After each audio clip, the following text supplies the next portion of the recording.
Good morning, sweet fifth graders. I wanted to explain this for you. I left my little tool at home that I usually use to make videos that keeps it really straight. So if it's a little bouncy, I really apologize. But if you are not sure or a little confused on this, go ahead and follow along with me so that you feel good about it. Feel free to pause the video if you need it. Okay, here we go. Number one, the dominant bunny allele for fur color is brown. So if we know that the dominant one, we know that dominant means capital letters, so that we know that that one would be a capital B. The recessive allele means lowercase is gray, okay? What is the probability your bunny will have gray fur? Okay, so here we have our Punnett square. Remember, we're gonna go down for these, and we're gonna go over for these. I still like to use two different colors. It somehow helps me to just make sure that I am on the same page. So remember, the top ones come down, the ones on the side go across. Okay, so if we're talking about having gray fur, I know that that gray fur is going to be 2 B's. I'm going to have 2 boxes that have that. Remember, we said that 2 boxes in class means 50%.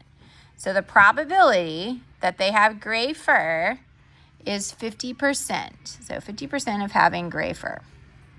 All right, let's look at the next one. The dominant parent bunny allele for fur length is short. Okay, so dominant means capital, and that means we have short fur. The recessive is a lowercase s, that means long fur, okay? Probability your bunny will have short fur. So same thing, we're gonna go down here. We're gonna go across here. Okay, this one's a little tricky because the capital and lowercase letters look the same, so you just want to make sure that you're double checking yourself. But I have 2 that have lowercase s, which tells me that is short or long fur, and 2 that have a capital S and a lowercase s. So the answer would be 50% would have short fur. Oops, that looks like short fur, right? These 2 would have the short fur. All right, look at the next one. What is a dominant allele for a bunny's head shape? Okay, so we're looking here. We've got head shape is capital R and lowercase r. So the dominant one for a bunny's head shape would be a capital R. The recessive allele would be a lowercase r, right? Because we know that dominant is capital, and we know that recessive is lowercase. Then I'm going to just do my Punnett square. And I'm going to do my little guys over this way. Okay, and that's what it's asking. This one, you don't need to do anything else other than that. This is just, in essence, a practice for your Punnett square. Okay, what happens to the probability of the alleles when 2 purebred bunnies have a baby? Okay, so we've got 2 purebred bunnies right here that have capital B's for brown fur, and 2 purebred bunnies that have a lowercase b for gray fur. So what happens when we do the Punnett square?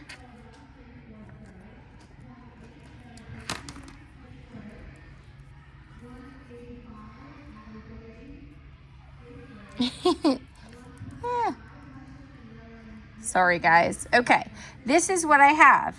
Okay, so what do we notice about all of these alleles? All of these alleles are the same. They are all going to have, so all the babies are going to have what kind of fur?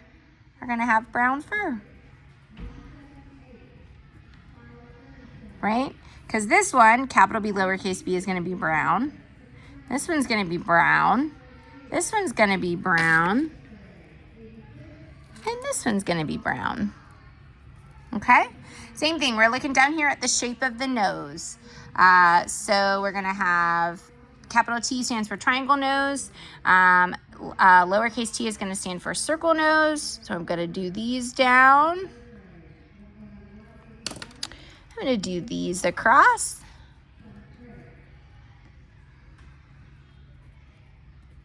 Okay, so what nose shape is most likely going to happen? Well, all of these have a capital T, so all of these are going to be triangle.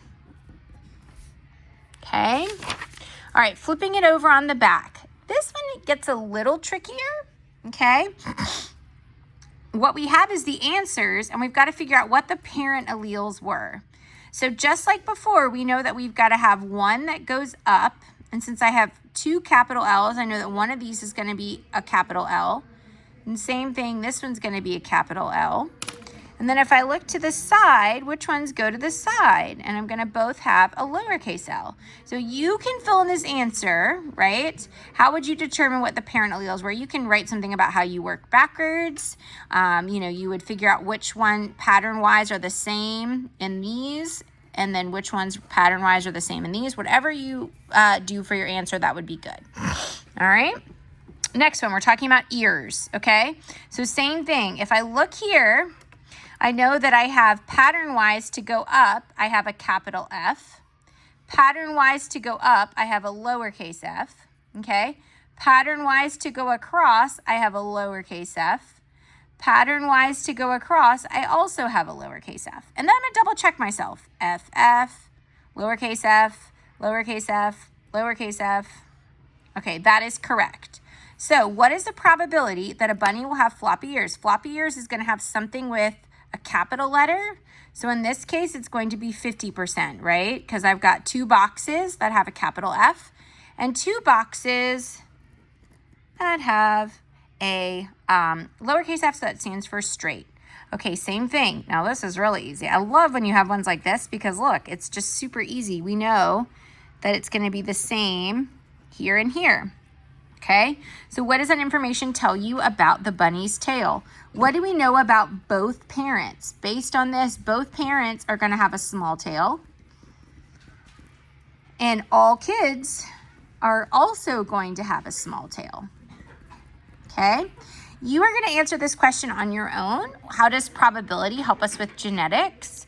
Helping us to understand that the probability of the offspring can help us determine what those genetics are. If you have questions, feel free to email me, but go ahead and make sure you've done 9 and 6 and all of the other questions on these pages and put it in your doc folder. Have a great day.